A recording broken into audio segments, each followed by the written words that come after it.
The ovens never stop burning. Black smoke billows out from Mexico City's crematoria. They're cremating here on an industrial scale, and the bodies don't stop coming. They can't cope. They're at full capacity already. The coronavirus pandemic has struck, and Mexico is powerless to stop it. Hearses queue to deliver their cargo of COVID-19 victims. There is a 3-day waiting list.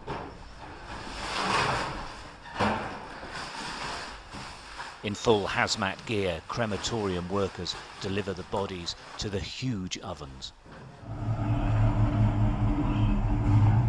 The COVID coffins are piled up waiting to be destroyed. This is early morning and there's lots of coffins already. They're cleared each day. Sky News has investigated this. With the help of staff, we've visited multiple morgues and spoken to and visited dozens of hospitals, cemeteries and funeral parlours. The story is always the same. They can't deal with the bodies. The fridges are full. The body bags are on gurneys, waiting for collection.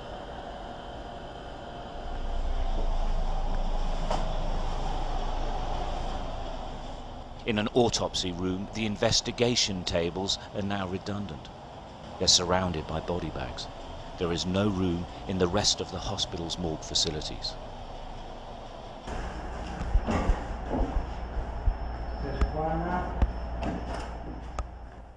In this storage room, the bodies are piled on wooden pallets. Workers say there are 3 more rooms like this, makeshift morgues.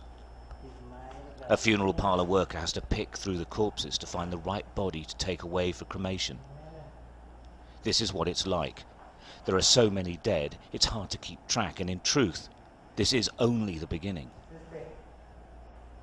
Outside, a family member asks the hearse drivers to stop.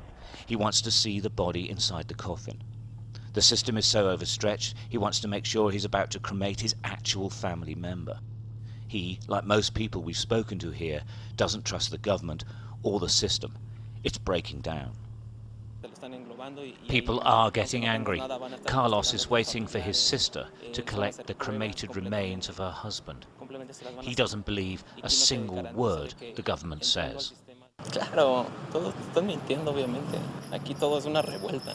No te van a dar números exactos, y no hablo simplemente en México, hablo en todos lugares. Aquí no te van a dar cifras exactas. Tú no te vas a saber cuántos murieron por COVID o cómo, si murieron simplemente por una gripe o un paro respiratorio.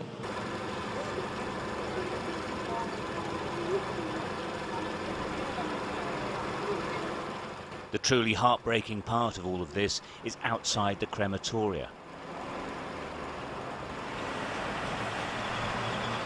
Some family members are allowed inside, but 5 is the maximum. Here, they must say their goodbyes. Her uncle has died.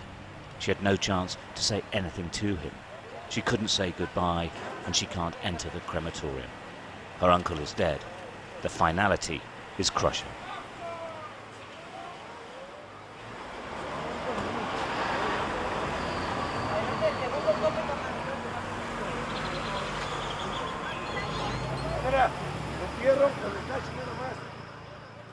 What is staggering is the number of people being cremated and the volume of hearses and traffic. It just doesn't stop. The queues are huge. It just goes on and on. The Mexican government says that they flattened the coronavirus curve and that there's going to be a huge drop-off in the number of deaths being recorded. Our own analysis of 30 different crematoria show that that isn't the case at all. They're all working to full capacity. It means at least 600 people a day are dying here. And you can see from these queues that never ever stop. This sort of position that the Mexican government has taken is that they are winning, just doesn't seem to be right. The Mexico outbreak is following the same trends seen across the world. The upward curve of death looks set to rocket. The health service can't cope, and social distancing, let alone lockdown, is largely being ignored in Mexico City. Short of a vaccine or a miracle, the effect on society from COVID-19 could be utterly catastrophic. Stuart Ramsey, Sky News, Mexico.